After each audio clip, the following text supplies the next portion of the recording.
Yo, yo, welcome to Trippy Commentaries and our coverage of the 2014 fantasy football season. Training camps are up and running. We're getting a grasp of what every single team has in mind for their team this year. And in today's episode, we're going to put the spotlight on the Minnesota Vikings. They got a steal, guys. They drafted Teddy Bridgewater after getting Anthony Barr. So they got their guy at outside linebacker, something they really needed to improve. And on the back end, they managed to get their future quarterback. This guy is definitely a franchise quarterback style, NFL type, and he has some huge fantasy potential. Let's get into it. I'm RJ, joined by K-Mac. Hey, what's going on, everybody? Yeah, man, I mean, Minnesota getting Bridgewater late in the first round, who I've always said that Bridgewater, to me, felt like the best quarterback coming into this draft. Definitely the most NFL-ready quarterback. Minnesota scores huge because, you know, Minnesota's had some bad luck with quarterbacks. Not since they've had Brett Favre, but they really had that guy that can maybe take them to playoffs and the Super Bowl. Hell, even going, let's look further back. They've had Jeff George. And before that, Dante Culpepper looked great for a few seasons, then kind of gave out on them. They got Randall Cunningham in the, of course, the twilight of his career, and he clicked with Randy Moss in his early years. But now they have Matt Cassel, because the truth is, for as high as we are on Teddy Bridgewater, you'd have to think Matt Cassel's probably going to start the season as the starter, right? Well, I mean, the fact that they're splitting time right now, originally I was like, okay, yes, they have Cassel. He's probably going to be the one they want to go with during the season. But right now they're splitting time with the first group. So who knows? Let's see what happens during training camp and preseason. But you'd have to think, and I kind of hope for Bridgewater, maybe Cassel starts. They kind of slowly weed Bridgewater into it, let him really understand the NFL game, because it's obviously much different than college. As much as Bridgewater looked really good in college, all that can change really quick in the NFL. So you really want to ease these guys into it, not throw everything on them at first. And I mean, I see Cassel starting unless something, you know, really bad happens to Cassel, or he just looks horrible during preseason, and Bridgewater's just looking amazing during preseason. Yeah, we are hearing some positive vibes out of the Vikings camp about Matt Cassel. They seem to believe that he might have something left in the tank. Let's not forget Christian Ponders on the team as well. I don't think he'll get a shot, but he might be in the back of the coach's mind as a possibility, possibly to throw in there before Bridgewater gets a shot if Cassel goes out there and poops the bed. Now, the main thing we're going to bring up here before we really start breaking it down is the fact that the Vikings have huge talent on offense. I mean, they have Cordero Patterson. We're really behind this guy. We think he's going to blow up this year. Someone's got to throw him the ball. They have Greg Jennings, who still has some big games in him, especially in that role where he can kind of get faded into the mix with Jerome Simpson, a speed burner who's still on the team. He's going to be catching passes. So with Patterson, Simpson, the wily veteran Jennings getting work done. Also, Kyle, we do have to mention Kyle Rudolph might have an uptick here as well. Yeah, just signed a huge extension here for 5 years with Minnesota. And with Norv Turner being the offensive coordinator, you've got to think that they have some big plans set up for Kyle Rudolph in this offense. And I felt he was kind of always underutilized with Minnesota. I felt he's a big guy. He's a great tight end, great receiver. Definitely can get a lot of touchdowns this year. So that's another guy that's going to be moved up on our tight end rankings here because of the situation. Obviously, you don't sign a guy to that big of a contract if you're not going to use him and make him a focal point in that passing game. Yeah, hopefully he can stay healthy, that's for sure. He has had some injuries in the past few seasons. So the receiving core is great. Who's their running back? I'm pretty sure he's decent. Some Adrian Peterson. Yeah, this guy's a beast. We've been hearing all offseason about how this guy is able to run on 9-man fronts. No other running back does nearly as good as he does. Of course, we've seen it in the past few seasons with such wretched quarterback play that Minnesota's had to deal with. And Adrian Peterson's still the #1 overall guy in these fantasy drafts. So, of course, it's a huge armory of weapons there for the Vikings. Matt Cassel's going to have a great shot here. He's got plenty of weapons. Now, I'm predicting, and I'm sure you're probably in the same boat here, Kyle, that Bridgewater is eventually going to be placed in there with Cassel playing like crap. And I'm guessing it's going to be maybe Game 4, Game 5. What do you think? Yeah, I mean, Bridgewater's a guy that I'm drafting in the draft. Later in the draft, I am picking a guy like this up just because, look, I mean, like I said, right now they're splitting reps at number one. And usually when you look at a rookie quarterback coming in, a lot of times they don't want to start a rookie quarterback because he's not grasping the offense. He's not really understanding how to be an NFL quarterback with studying film and all that stuff. Bridgewater is a guy that already does this stuff. This is what's made Bridgewater so successful. He's a film room junkie. He's got a lot of references to Peyton Manning and the fact that he really studies the game. And you mix that in with excellent arm. He throws the deep out routes really well. Actually, he was the best one in the draft this year at throwing that, which every person, John Gruden, everybody says that is the hardest throw for any quarterback to make. If you're good at throwing that, you can hit any pass. And we've seen it in college. He's hit every type of pass numerous times. So you mix all those factors together, this could be a guy that we're thinking, hey, maybe even sooner than the first 4 games. He might start even sooner than that. That's a guy I got to draft late in the draft. Keep him there, and you never know. Some of these guys, rookie quarterbacks like this, they will explode. We saw RG3 do it. Obviously, RG3 had a lot with his legs and his running ability, helped him out in fantasy. But with the weapons we mentioned, Bridgewater's definitely got to put up good numbers just by passing the ball. Yeah, I mean, we can definitely expect Matt Cassel to start the season, barring injury. I don't think we can expect Bridgewater to have a shot here early because, unfortunately, it's kind of taboo nowadays for rookies to get in there right away, unless you're an Andrew Luck, a Stanford grad who everybody knew would be a stud quarterback. Then you're not going to get that shot, and that's the case here in Minnesota. I see a lot of similarities. I know you just compared him a little bit to Peyton Manning. I know that's a stretch in a lot of capacity, but how about Andrew Luck? A lot of similarities can be strung together there as well. He's a guy who can run if he has to. If you watch his highlights, you're going to see a lot of shiftiness in him, so that's going to be huge because if he can avoid a sack or two, he's going to have all these weapons that are going to be waiting for the ball. One of them is going to be open, most likely Cordero Patterson, who's hard to guard to begin with. Definitely. So as far as Matt Cassel's concerned, Kyle, do you think there's any hope of him doing good? Like, I'm assuming you're just going to avoid him altogether. There's no way you would draft him. I wouldn't draft him. Matt Cassel, he's had his opportunities to prove something to me. And it's just that it's never happened, unfortunately, for him. I mean, blame on injuries, blame on whatever you want. I thought Matt Cassel, he had that brief time with New England when he came in.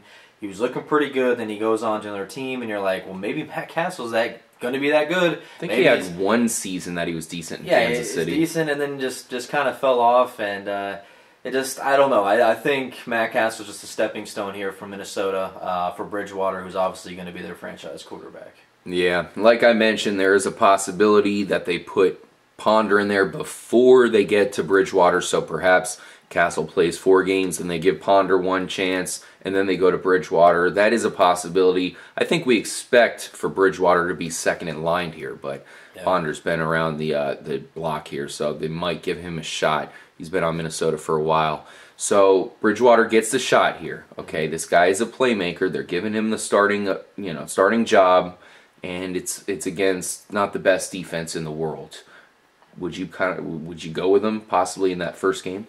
Ooh, yeah. See, that's tough for me. I mean, it depend on the situation. Depend who my starting quarterback was. Of course. Obviously, if my starting quarterback is failing miserably, comes out in the first 3 weeks and is doing horrible, I'm probably going to start Bridgewater just to say, hey, it can't do any worse than my starting quarterback. This guy might be able to make some plays. He's got the weapons. So only in that situation would if my quarterback is even if my quarterback is doing okay, I think I'm still sticking with that so I can see what Bridgewater can do on the field. Now we're going to see him preseason, so we're going to kind of have a little gauge. Hopefully they will put him in with the first team mix. I'm sure they will. Going against some of the first team defenses, so we can kind of, for our own fantasy purposes, get a little bit of NFL scouting on him before the draft actually happens, before the season happens. He's going to start at least one of those preseason games. Yeah, I'm sure he is. I'm sure they want to give him as much experience as possible during preseason, see what he can do, and we're going to see that. And so, but yeah, as far as your question is concerned, RJ, I mean, I couldn't start him off the very first week. I'm definitely going to watch it and see what he can do, and then if he looks solid enough to me, I would run with him. I could see having to start him. Say I draft some quarterback, let's say Tom Brady. Brady's not playing good or perhaps gets injured, and perhaps Bridgewater might be the best possibility with all of his weapons. With this guy right here, Adrian Peterson, he's going to have a ton on his side. Now, I have a question for you, Kyle. All right. Fantasy draft. Who would you draft first? Teddy Bridgewater, or if you're considering putting an extra quarterback on your bench. Right. I know this is probably not going to happen with either of us, but just a chance. Who would you go with, Teddy Bridgewater or Johnny Manziel? Oof. Yeah, this is a tough one here. Putting you on the spot. You're putting me on the spot, but I would actually go Teddy Bridgewater over Manziel because of his offensive weapons he has. Manziel, I feel bad for him because losing Josh Gordon, that's going to kill him. So Teddy Bridgewater has, he's got plenty of weapons to go with. I felt like I said this before the draft even happened. I felt Bridgewater was the most NFL-ready quarterback that we had in the draft. So as out of all those quarterbacks, I see Bridgewater actually being the first guy to come in and start this year over Manziel. Obviously, Bortles has got his own competition with Chad Henne there in Jacksonville. So that will be another thing that we will touch on in a later video here. But I see Bridgewater being the one who's the most capable of starting before those guys. And look, even if he has to wait till week 5 to start or week 6, you know what? That's perfect timing for bye weeks. So that might work perfect. That hey, he's starting now. I can use him for my bye week. He might not be as good as my main quarterback that I have, but hey, he's a pretty damn good bye week starter. Yeah, I see him getting some running yardage. He's not nearly the runner that Manziel is, so that's where you got to give a major advantage to Manziel because with his running ability, that could be huge in fantasy. Bridgewater, on the other hand, has a better offense around him. Manziel landed in Cleveland, not exactly a fantasy haven for us unless you're talking about Josh Gordon.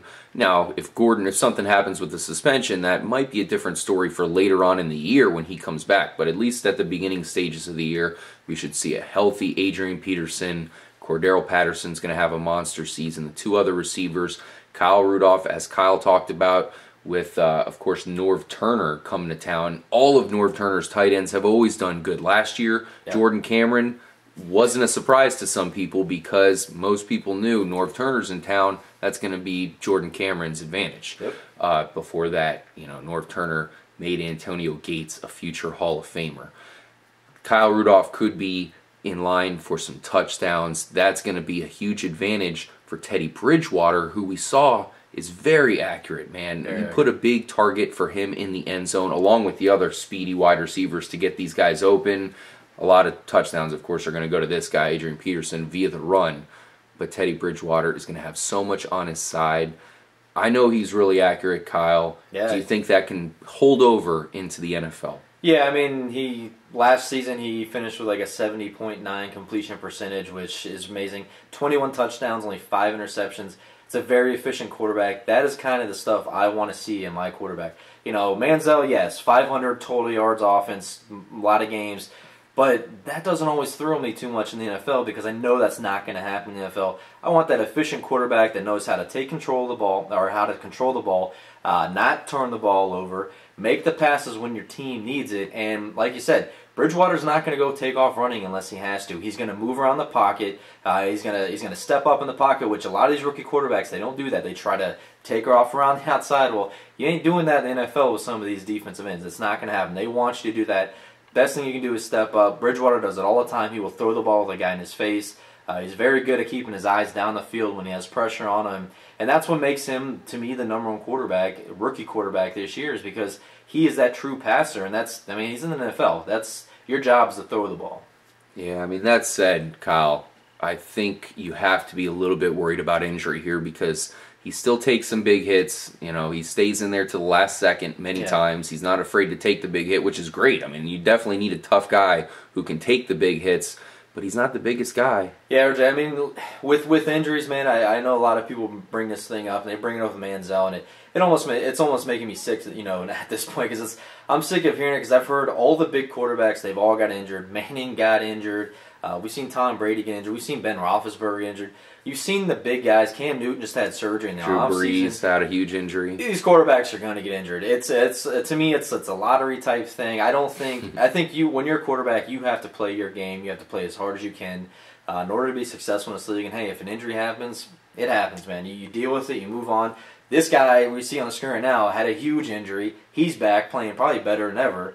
So, I mean, it's going to happen. I don't really look into that. Like, when I go to draft a guy, unless it's somebody that's already been in the league for a while and he gets injured every single season, I don't really look at that too much, because it can happen. It's unavoidable. It is. It's a contact sport, man. The only guy that we can name who didn't have to deal with any injuries until the very end of his career, also a former Minnesota Vikings great, Brett Favre. Yeah. Guy didn't miss any games. And that guy played hard as hell. I mean, he just got lucky. He didn't get in that situation. I mean, I'm sure he had a lot of injuries, maybe some concussions there that went under the radar back in the day. But yeah, I mean, like Brett Favre, I mean, that guy didn't play. He went all out, man. We used to see Brett Favre getting flipped all over the place. Oh yeah. You know, stuff that you see in RG3 doing. The difference is RG3 unfortunately messed his knee up. Brett Favre, that didn't happen to him. So that's your difference there. And every quarterback's going to get hurt. You just hope it's not something serious like what RG3 had to go through. Yeah. Definitely have a lot to be excited there in Minnesota for you Vikings fans. You know, congratulations. We are predicting huge things for you guys. You have the offense in place here. Now you have your franchise quarterback in Teddy Bridgewater. We believe in him. Like you mentioned, Kyle, I know leading up to the draft, you were highest on him than the other two quarterbacks. I couldn't believe how late he went. I was searching everywhere. I'm like, well, did something come out about this guy? Did he do something wrong? What happened to this guy? Because I didn't understand it, and I don't know. I think he's going to prove a lot of people wrong and make a lot of owners pretty upset with their GMs that they didn't draft this guy. Yeah, I agree. We are excited for Teddy Bridgewater. I know he's not necessarily someone you guys are going to be looking to draft, especially early, but if you're in a dynasty league, definitely make sure to grab him. Make sure to stay tuned to us here at Trippy Commentaries. We have you covered for the entire fantasy season. We are going to do a fan league as well, a huge fan league that will include prizes. So if you guys are interested in joining a Trippy Commentaries Fantasy Football League where the draft will be, of course, covered, we'll do it live and post it up on a video so you guys can see. Definitely let us know in the comments. We will let you know all about it and let you know if you are invited into the league, which we will be covering all season long. It will be epic. Also, drop us any questions you have. If you want us to make a special video, we'll do it, and we'll give you a shout out. We're all about getting your back here for this fantasy football season. We're extremely excited, to say the least. This is going to be a crazy year. A lot of teams have a great shot at winning the Super Bowl, and it wouldn't surprise us if the Minnesota Vikings turn into a playoff team this year. I think their offense is going to be good because their defense is probably going to be not so good. That's probably going to be a good thing when it comes to Teddy Bridgewater because they're going to have to score some points. Yep. Thank you so much for joining us. We will catch you in the next episode as we will be breaking out all of our rankings. We'll be showing you some mock drafts that me and other fellow commentators will take part in, and you, if you want to, just drop a comment. Peace out. I'm RJ for Kyle. Stay trippy, man.